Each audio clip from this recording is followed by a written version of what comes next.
Belə bir fikir var ki, güya evlilik sevgini məhv edir. Yox, evlilikdə bir sınaq var. Evlilik məişət var, yaxınlıq sınağı var. Əvvəl o sənin üçün əlçatmaz idi, ideallığı qorumaq asan idi də.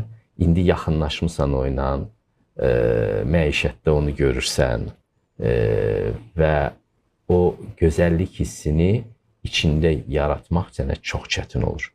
Bunun üçün sən gərək dərinə gedəsən. Sən insanlığın da dərinləşsin ki, sən onu yenə də o gözəllikdə, o qeyri-adilikdə, o əvəzsizlikdə kəşf eləyəsən hər gün. Və özü də, həyatı da.